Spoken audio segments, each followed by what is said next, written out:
چلیے اچھا، خواتین کے حوالے سے آپ نے فرمایا کہ وہ بہت اہم رول ادا کرتی ہیں بلا شبہ. اب خواتین ہی کے حوالے سے ہم جب زمانہ جاہلیت کی خواتین کی طرف دیکھتے ہیں تو ان میں بھی جیسا کہ آپ نے فرمایا کہ بعض ایسے ہمیں ہستیاں نظر آتی ہیں، ایسے کیریکٹرز نظر آتے ہیں کہ جن کے بہت بڑے بڑے کام ہیں.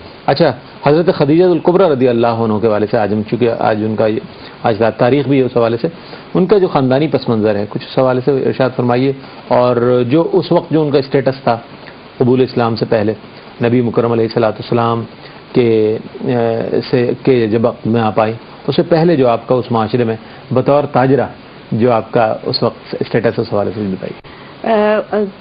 حضرت خدیجہ الکبریٰ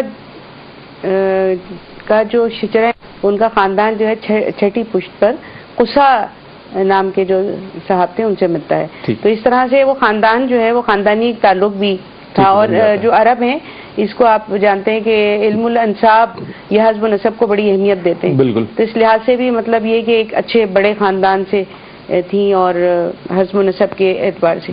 خویلد ان کے والد کا نام تھا اور وہ بڑے خوشحال اور بہت ہی مالدار شخص تھے بکے کے، اور اسا میں شمار ہوتا تھا ان کا، اور فاطمہ ان کی والدہ کا نام تھا. تو یہ جو خاندان تھا یہ مکے کے کہنا چاہیے کہ جو بہت ہی شاندار اور بڑے بڑے جو لوگ تھے ان کے اندر مہذب بھی اور اس کے ساتھ خوشحال بھی اور لوگوں کی کام کرنے والے، لوگوں کے کام آنے والے، اور کہنا چاہیے کہ کھلے دل کے لوگ تھے. اور حضرت خدیجہ الکبریٰ تو جیسا کہ ہم سب جانتے ہیں کہ طاہرہ کے لقب سے جو ہے وہ پہچانی جاتی تھی مکے میں. اور حضور نبی کریم صلی اللہ علیہ وسلم سے پہلے آپ کے 2 نکاح ہوئے، ایک ابو حالہ اور دوسرے جو ہیں وہ عتیق ان کا نام ہے، عتیق کہتے ہیں، عتیق ہیں. تو یہ 2 حضرات تھے جن سے ان کے نکاح ہوئے، اور اس کے بعد جب وہ دونوں فوت ہو گئے مطلب ایک کے بعد ایک، کبھی یعنی آپ کسی جگہ آپ دیکھیں گے کہ عتیق جو ہیں ان سے پہلا نکاح تھا، کسی جگہ آپ دیکھیں گے کہ ابو حالہ سے تھا. بہرحال یہ 2 آپ کے جو شوہر دونوں رہے، ایک کے بعد میں ایک ان کی وفات ہوئی. اور اس کے بعد پھر آپ جو ہیں وہ بہت ہی سمجھ لیجئے کہ افسردگی کی اس میں آ گئی، کیفیت میں آ گئی کہ اب انہوں نے کہا کہ اب میں نکاح نہیں کروں گی. اس کے باوجود کہ مکے کے بڑے بڑے رؤساء اور سردار جو ہیں وہ آپ کو پیشکش کیا کرتے تھے، لیکن آپ بڑی اس کی خوبصورتی سے ان کو ٹال دیا کرتی تھی.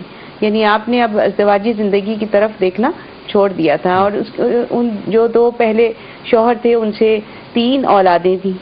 ایک حارث نام کے ایک بیٹے تھے، اور اسی طرح سے حالہ نام کے بیٹے تھے، جن ابو حالہ ان کے بیٹے، ان کا نام تھا حالہ، اور ہند نام کی ایک بیٹی تھی آپ کی.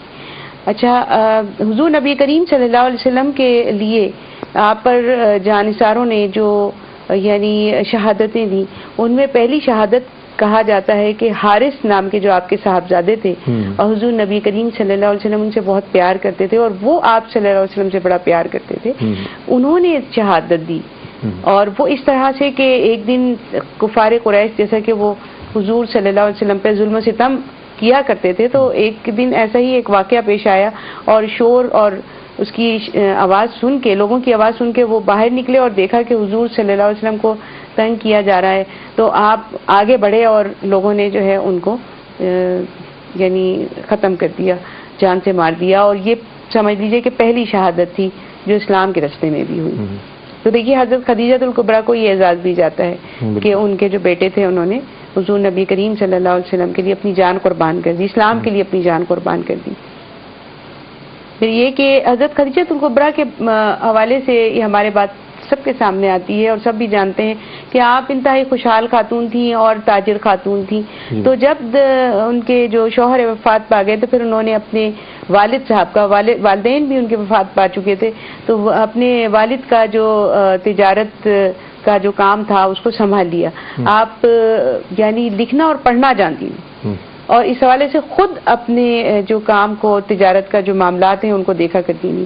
اور میرا خیال ہے بہت کم لوگوں کو یہ بات معلوم ہوگی کہ ایک انتہائی شاندار حویلی میں آپ رہا کرتی، اور آپ کا جو یعنی وہ جو ایریا، وہ جو محلہ تھا، وہ سمجھ لیجیے کہ اس وقت کے جو بڑے بڑے لوگ تھے ان کے، ہاں جو بڑے بڑے لوگ تھے، سردار تھے، ان کا محلہ تھا اور پوش علاقہ تھا.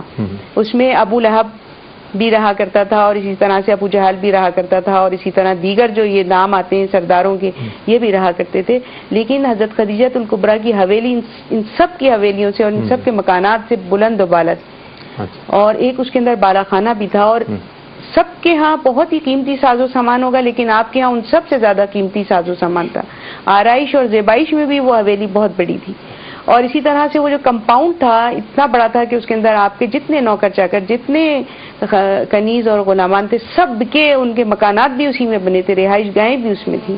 اور اس کے علاوہ گھوڑوں کے اور استبل تھے, اونٹوں کے رکھنے کی جگہیں تھیں, بڑے بڑے گودام تھے جس میں مال تجارت رکھا جاتا تھا. یہ میں اس لیے بتا رہی ہوں کہ اتنا مال و متاع تھا جو آپ نے اسلام کے لیے اور حضور نبی کریم صلی اللہ علیہ وسلم کے سامنے جو ہے وہ آپ نے ڈال دیا کہ یہ اسلام کے لیے خرچ کیا جائے.